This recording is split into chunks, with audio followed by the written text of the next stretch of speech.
Those visuals on your screens are of massive people who've turned out on those tracks. There are students protesting in Mumbai over demand for jobs. These are protests that have been staged, and this is hitting railway traffic, but all this for demand for jobs in the railways. Let's go across to Saurabh Gupta for more on those details. Saurabh, crazy visuals on air we see right now of a huge and a large group of people who've all turned up on the tracks, blocking them.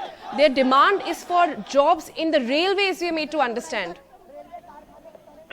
That's right, but before we actually go into their demand, let's just understand what this kind of a protest impact it has on Mumbai, given the fact that the local trains are the lifeline of the city, and the Central Railway carries nearly 43 lakh passengers every day, and the hub for Central Railway, of course, in Mumbai is the CST, or the Chhatrapati Shivaji Terminus, where no trains are headed right now from the suburbs because the tracks have been blocked between Dadar and Matunga stations.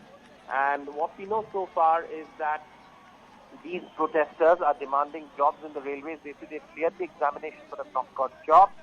And this, of course, is in the peak hour traffic, so it leads to chaos on Mumbai's suburban system, because apart from the Western Railway, the Central Railway is, of course, the major carrier of passengers, and people commute to work through the railways in Mumbai.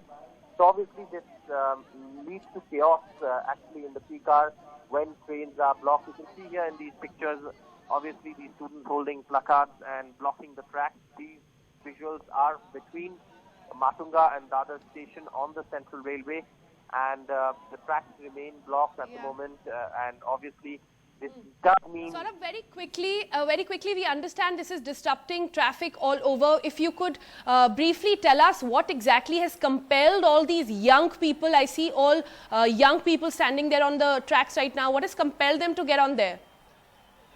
Well, what they say is that they have cleared the examinations that the railways conduct for jobs that have not actually been hired by the railways. The railways is one of the largest public sector employers in the country, and a lot of people do apply for these jobs, and what they're saying is that the railways haven't hired them.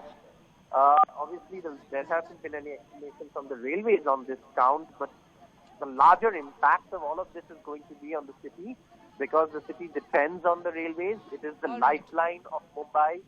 CST is one of the busiest railway stations in the world. You can imagine, with no trains heading towards CST, which is in South Bombay, which is the central business district, one of the central business districts in Mumbai, the city does come to a standstill when the trains come to a standstill. So obviously this leads to chaos, especially if it's peak hour. At the moment, it is peak hour. From between 8 o'clock to 11 o'clock is peak hour traffic.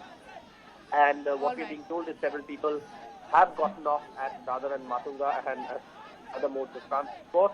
Railway services on Central Railway are running up to Kurla,